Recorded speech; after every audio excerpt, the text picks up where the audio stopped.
Olá, gente, bom dia, muito prazer. Eu me chamo Maxwell Carvalho, eu sou enfermeiro, sou professor e instrutor de educações profissionais nos cursos técnicos de enfermagem. Hoje nós vamos falar um pouquinho sobre lesões por pressão, tá? O que é essas lesões por pressão, o que leva o nosso paciente a desenvolver as lesões por pressão e alguns protocolos que podem ser utilizados para evitar a aparição dessas lesões por pressão nos nossos pacientes, tá? Então, o que é lesão por pressão? Né? O que leva o nosso pacientes a terem lesões por pressão? Então, lesão por pressão se dá, né, pela falta de suprimento de oxigênio e nutriente nos tecidos, né? Ela se dá devido à pressão que os tecidos moles sofrem junto a uma proeminência óssea por um longo período de tempo, tá? Então, ou seja, a pressão que esse tecido sofre, né, pela gravidade, junto a uma proeminência óssea, fazendo com que a circulação ali de oxigênio seja escassa ou não tenha nenhuma circulação. E aí leva que os nossos tecidos a ter edema, né, desenvolver inflamações, e aí leva a necrose tecidual, fazendo com que apareça essas lesões por pressão, tá? Essa pressão que esses tecidos sofrem sobre uma proeminência óssea é uma das principais causas que leva o nosso paciente a desenvolver uma lesão por pressão, tá? A gente tem outros fatores que podem ser relacionados, que também podem propiciar os nossos pacientes, né, a desenvolver uma lesão por pressão, como desnutrição, imobilidade daqueles pacientes, principalmente os pacientes que são acamados, que têm a mobilidade reduzida e precisam ficar numa posição, né, por um período maior. Então, esses pacientes são mais suscetíveis a desenvolver uma lesão por pressão. Aqui nós podemos ver, né, dependente do decúbito que o paciente se encontra, dorsal, lateral ou ventral, ele podem desenvolver lesões por pressões em locais diferentes do corpo, como no decúbito dorsal. Ele pode desenvolver na cabeça, nessa região de trás da cabeça, nos ombros, cotovelo, no bumbum, na região do sacro, tá? E no calcanhar. Se o paciente está em decúbito lateral, tanto direito quanto esquerdo, ele pode sofrer, né, essas lesões na região da orelha, ombro, cotovelo, quadril, coxa, perna e calcanhar. Agora, se o paciente ele está em decúbito ventral, pode ser também no cotovelo, no peito, na coxa, joelho e nos dedos dos pés. Tá, professor, mas o que é essa lesão por pressão? Você já falou para mim que é a falta de oxigênio e nutrientes, já me mencionou alguns locais que ela pode se desenvolver, mas o que de fato, né, é essa lesão por pressão, o que ela atinge? Então, a gente vai ver aqui no próximo slide, né, as características dessa lesão. E para a gente determinar o grau que essa lesão está ou ela possa atingir, é preciso a gente conhecer uma coisa básica da anatomia, que é a anatomia da pele, que é o maior órgão do corpo humano, tá?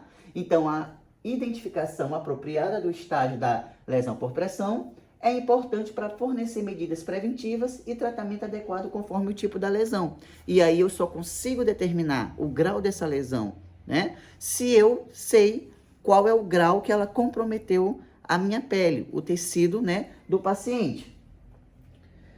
Então, lembrando um pouquinho da anatomia, a gente está aqui, né, o nosso tecido. Nosso tecido, que é a nossa pele, ela é dividida em algumas etapas, tá? Então, nós temos aqui a primeira camada da pele, que é chamada de epiderme, tá? Que é essa parte superior aqui, a parte superficial.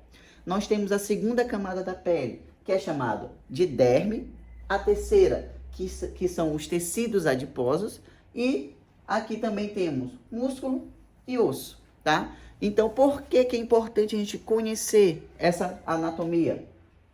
Principalmente para classificar as lesões por pressão. Porque dependendo de qual parte, qual região da nossa pele, do nosso tecido, essa lesão esteja, é classificado como um grau diferente e os tratamentos podem variar de acordo com as coberturas especiais e algumas drogas ou remédios que possam ser utilizados para fazer com que essa lesão por pressão regrida. Tá bom? Então, uma lesão por pressão no estágio 1 é aquela que a gente classifica como que atinge a primeira camada da pele, ou seja, é aquela que causa um eritema, ou seja, uma vermelhidão, né, na pele, mas ela não rompeu ainda a barreira da pele, ou seja, a pele continua intacta, mas ela tem ali um edema, tá? E a gente classifica como estágio 1, ou seja, a pele está intacta, com área localizada de eritema, que não embranquece. Presença de alterações na sensação, temperatura ou firmeza, podendo proceder às alterações visuais. Então, ali, a que a gente fala que o grau 1 ou estágio 1 é apenas que atingiu ainda aqui a epiderme. Não houve ruptura da pele, ou seja, não gerou uma ferida propriamente dita, mas ela pode se desenvolver a partir daí. Então, ó, só para a gente continuar vendo, ó, aqui ela tem essa vermelhidão, ou seja, um eritema, mas ainda não rompeu. E aí ela pode se encaminhar, né, para esse estágio que vai levar a lesão por pressão no grau 2, que a gente vai ver no próximo slide. Aqui só ainda só para confirmar que é, né, como fica aqui ainda o eritema, tá? Isso aqui a gente já classifica como uma lesão por pressão grau 1, e aí, se a gente não cuidar, ela pode desenvolver uma lesão de grau 2. Então, no estágio 2, é quando há ruptura dessa pele, ou seja, aquele eritema que era só superficial passou a ser um pouquinho mais avançado, ou seja, rompeu a pele, causando uma pequena lesão ali. Então, o que a gente acontece? Diferente do primeiro estágio, o segundo estágio, ele já tem uma penetração dentro do nosso organismo, né? Fazendo com que nossa barreira protetora, que é a pele, já tenha se rompido. Fica mais ou menos dessa forma, ou seja, é bem superficial ainda, mas a gente já passou do primeiro estágio porque já teve ruptura do tecido. No grau 3, né, tem a perca do tecido, né? Ou seja, já rompeu a epiderme, tá? A derme, ela começou a criar erupção, ou seja, começou a descer mais a profundidade dessa lesão. E aí a gente tem perda de tecido em sua espessura total, sem exposição de ossos, tendão ou músculo, né? Esfacelo pode estar presente sem prejudicar a identificação da profundidade da perda tissular. E pode incluir deslocamentos e túneis, ou seja, a pele ela pode começar a soltar por baixo por conta, né, das infecções que vão começar a aparecer ali no nosso tecido. Então, isso aqui já é um estágio grau 3. A gente pode observar que as bordas começam a escavar, né, e os tecidos mais profundos começam a aparecer. E pode ter ou não presença de esfacelo, que são essas secreções amareladas que ficam ali no organismo do paciente. E aí nós temos o grau 4, que é um grau já muito avançado, onde a gente tem perca total da epiderme, derme e já atinge ali os tecidos adiposos, né? Que é a perda da pele em sua espessura total, com destruição extensa e com exposição ou palpação direta das faces, né? Músculo-tendão, ligamento, cartilagem e ou osso, né, que frequentemente inclui deslocamentos e túneis, ou seja, aí a lesão ela já atingiu um grau bem avançado, né? Aparentemente ali a gente consegue ver que ela já atingiu ossos, tendão, né? E às vezes o osso fica realmente exposto, tá? Que pode levar o nosso paciente a desenvolver várias infecções por conta da exposição, né, que está ali o seu tecido. Então aqui a gente tem, ó, uns exemplos, tá? De como que fica um paciente que chega a desenvolver uma lesão de grau 4.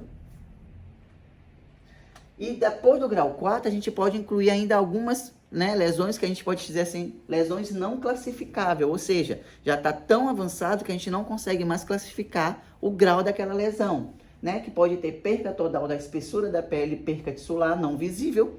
A extensão do dano tecidual no interior da úlcera não pode ser confirmada porque está coberta por esfacelos, né? Ou de tanto que está necrosado. Então, a gente não consegue classificar como, né? Ou qual grau essa lesão se encontra nesse momento.